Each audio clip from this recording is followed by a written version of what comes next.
दोस्तों, आज की वीडियो में हम बात करेंगे ऐसी भयानक ऐतिहासिक इंसानी गलती या मैं कहूँ चाइनीज गलती की, जिसकी वजह से 4.5 करोड़ लोगों को अपनी जान से हाथ धोना पड़ा। जैसा कि हम सब जानते हैं कि चाइनीज लोग अपने अलावा किसी और के बारे में कभी नहीं सोचते। ठीक अपनी प्रवृत्ति को साबित करते हुए एक बार चाइना ने तरक्की करने की भूख में एक ऐसा गलत और घटिया कदम उठाया कि करोड़ों लोगों की जान चली गई। तो आइए जरा जानते हैं कोरोना को जन्म देने वाले देश ने इससे पहले और क्या क्या बेवकूफियां की है। बस वीडियो आप अंत तक देखना। दोस्तों, यहाँ हम आज बात कर रहे हैं एक ऐसे अभियान के बारे में जिसका निर्णय बेहद ही गलत साबित हुआ और अंततः तबाही का कारण बना था। इस अभियान का नाम था द ग्रेट स्पैरो कैंपेन, जिसे मुख्य रूप से 4 किट अभियान के नाम से भी जाना जाता है। इस अभियान की शुरुआत चाइना में 1958 में की गई थी। ये वही वर्ष था जब चाइना की पीपल्स रिपब्लिक के संस्थापक माओ जेडोंग ने फैसला किया कि चाइना की अर्थव्यवस्था, जो कि कृषि प्रधान अर्थव्यवस्था थी, उसे उन्नत करके औद्योगिक और आधुनिक अर्थव्यवस्था में परिवर्तित किया जाए। माओ जेडोंग, जिन्हें माओ सेतुन के नाम से भी जाना जाता था, उसके बारे में आपको बता दे, उन्हें चाइना में एक महान क्रांतिकारी, राजनीतिक रणनीतिकार, सैनिक व देश रक्षक के रूप में याद किया जाता है। पर दोस्तों, गलतियां तो सभी से हो जाती हैं, चाहे वो कितना भी बड़ा आदमी या हस्ती क्यों ना हो। बता दें कि उस समय ग्रेट ब्रिटेन की अर्थव्यवस्था सबसे उन्नत थी और उसके बाद अमेरिका का नंबर आता था। माओ और उसके प्रतिनिधियों ने संकल्प लिया कि अब से यानी 1958 से शुरू करके आने वाले 15 सालों के भीतर हम अमेरिकी अर्थव्यवस्था को पछाड़कर यूके की अर्थव्यवस्था की बराबरी कर लेंगे। और सब कुछ सही रहा तो चीन यूके को पछाड़ भी देगा। प्लान पूरा फुल प्रूफ बन चुका था और चाइना बस अपनी तरक्की के लिए आगे निकल पड़ा।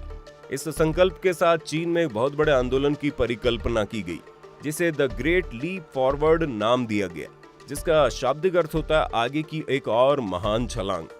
परंतु आने वाले समय को कुछ और ही मंजूर था और ये द ग्रेट लीप फॉरवर्ड आंदोलन चाइना के इतिहास का बहुत बड़ा काला अध्याय साबित हुआ और करोड़ों लोगों को भूख से बिलखते हुए दम तोड़ने पर मजबूर होना पड़ा। दरअसल माओ का मानना था कि चीन में परिवर्तन का राज उसकी तेजी से बढ़ती आबादी में ही छिपा है और यदि इस बढ़ती आबादी को व्यवस्थित तरीके से विकसित किया जाए तो सामाजिक और आर्थिक बदलाव देखे जा सकते हैं। इसके अलावा फसलों को आय का अच्छा स्रोत बनाया जा सकता है, जिसके लिए कृषि भूमि पर अधिक उत्पादन की आवश्यकता थी और उत्पादकता बढ़ाने के लिए नई सरकारी नीतियों को जमीनी तौर पर लागू करने का फैसला किया गया और शुरू किया गया एक विचित्र अभियान। इस अभियान का नाम था 4 कीट अभियान और ये 4 कीट थे गौरैया, चूहे, मक्खी और मच्छर। माओ ने कहा ये सभी मानव के दुश्मन हैं और इन्हें मार देना चाहिए। मगर फिर आप कहेंगे, एक छोटी सी चिड़िया यानी गौरैया ने इनका क्या बिगाड़ा था? तो ये चहचहाते हुए अपना दिन बना देती हैं। आपको बता दें, यहाँ चाइनीज लोगों ने मैथ्स का इस्तेमाल किया और चीनी वैज्ञानिकों ने गणना की कि प्रत्येक गौरैया हर साल 4.5 किलोग्राम अनाज खा जाती है और फलों को भी नुकसान पहुंचाती है। अगर गौरैया को मार दिया जाए तो जनता के लिए भोजन की उपलब्धता बढ़ जाएगी और बड़े उत्पादन को निर्यात किया जा सकता है। माओ ने इसी समस्या का निराकरण करने के लिए ग्रेट स्पैरो अभियान शुरू किया, परंतु ये अभियान नहीं, युद्ध था उन 4 कीटों के खिलाफ। चारों कीटों को खत्म करने के लिए आम लोगों से लेकर सेना तक का भी इस्तेमाल किया गया और सबसे ज्यादा फोकस किया गया बेचारी मासूम चिड़ियाओं पर। इस अभियान का खूब प्रचार और प्रसार किया गया। चीनी नागरिकों को गौरैयाओं को मिटाने के लिए भारी तादाद में जुटाया गया। गौरैया विरोधी सेना बनाएगी, विद्यालयों, कारखानों, बाजारों और गौरैया मारने की मुहिम चलाई गई। गौरैया को मिटाना है, चीन को चमकाना है, ये इस अभियान का नारा भी था। चीनी लोग गौरैया को आतंकित करने के लिए उन्हें जमीन पर उतरने से रोकने के लिए ढोल पीटते हुए उनका पीछा करते हैं। ढोल की आवाज में डरी हुई ये मासूम चिड़िया जमीन पर नहीं उतरती थी और लगातार उड़ती रहती थी। चीनी लोग तब तक ढोलक बजाते रहते थे जब तक गौरैया उड़ते उड़ते थक कर गिर ना जाए और गिरते ही उसे मार दिया जाता था। चीनी लोगों ने गौरैयाओं के घोंसले तोड़ दिए, अंडे नष्ट कर दिए और यह अभियान इतनी तेज युद्ध स्तर पर शुरू किया गया कि पहले ही दिन करीब 2 लाख से ज्यादा गौरैया चिड़ियाओं को मार दिया गया। चीनी जनता में इस मासूम चिड़िया को जड़ से खत्म कर देने का एक जुनून सवार था और इसके पीछे का कारण था चीन की अर्थव्यवस्था को अमेरिका से भी आगे लेकर जाना। खैर, ये कैसे मुमकिन था हमें आज तक समझ नहीं आया, मगर इस समय पर चाइनीज को इस बात में बहुत सेंस नजर आ रहा था। लगातार इस तरह के प्रयासों के परिणाम स्वरूप 2 साल के अंदर ही चीन में गौरैया की प्रजाति लगभग लुप्त हो गई। लेकिन चीन के लोग सिर्फ यहीं नहीं रुके। अभियान के इस पागलपन में लोगों ने गौरैया के अलावा अन्य पक्षियों को भी निशाना बनाना शुरू कर दिया, जिससे पूरे चीन में लगभग सभी पक्षियों की प्रजाति लुप्त होने की कगार पर आ खड़ी हुई।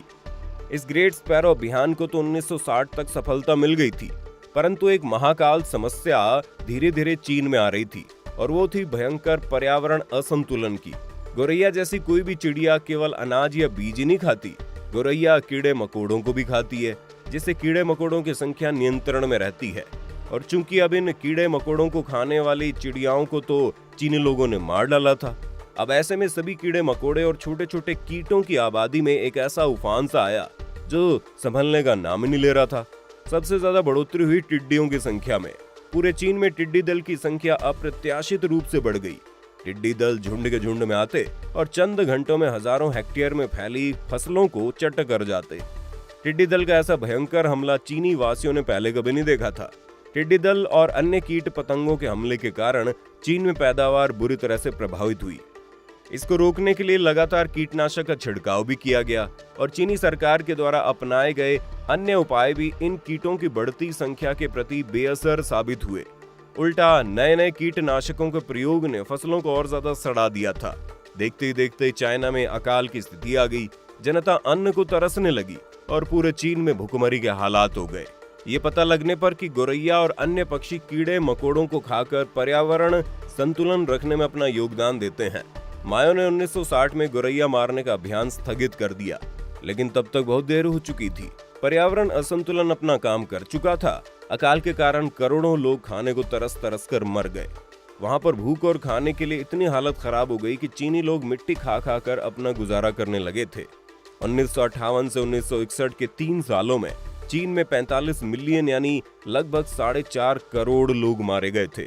बेशक चीनी सरकार ने मरने वालों की आधिकारिक संख्या 15 मिलियन ही बताई थी, लेकिन कुछ विद्वानों का अनुमान था कि भूख से मरने वालों की संख्या 45 मिलियन यानी कि 4.5 करोड़ तक थी। इस घटना को चाइना के इतिहास का महान अकाल माना जाता है। हालांकि चीन इसे हमेशा छुपाता रहा है और इसका कोई पुख्ता रिकॉर्ड आपको नहीं मिलेगा। आज 60 सालों से ज्यादा समय बीत जाने के बाद भी ये विषय वहां वर्जित बना हुआ है। इतना ही नहीं, चीन के आधिकारिक रिकॉर्ड बताते हैं कि ये एक प्राकृतिक आपदा थी, न कि सरकारी कुप्रबंध और गलत नीतियों का परिणाम। जबकि वास्तव में घटना एक भयंकर मानवीय भूल थी, जिसकी वजह से करोड़ों लोग भूख की वजह से मारे गए थे। तो दोस्तों, ये थी एक महान मानवीय भूल, मगर हम इसको भूल से ज्यादा मानवीय लालच कहेंगे। वो लालच जिसमें इंसान अपनी तरक्की के सामने बाकी कोई और चीज नहीं देखता है और लग जाता है प्रकृति को नुकसान पहुंचाने में, जिसमें चीन सबसे आगे है। आज भी उसका प्रकृति के साथ खिलवाड़ रुक नहीं रहा। आपको इस बारे में क्या लगता है, हमें कमेंट करके बताइए। वीडियो पसंद आए तो उसे लाइक और शेयर कर दे। साथ ही ऐसे ही वीडियोस देखते रहने के लिए हमारे चैनल को सब्सक्राइब कर लें।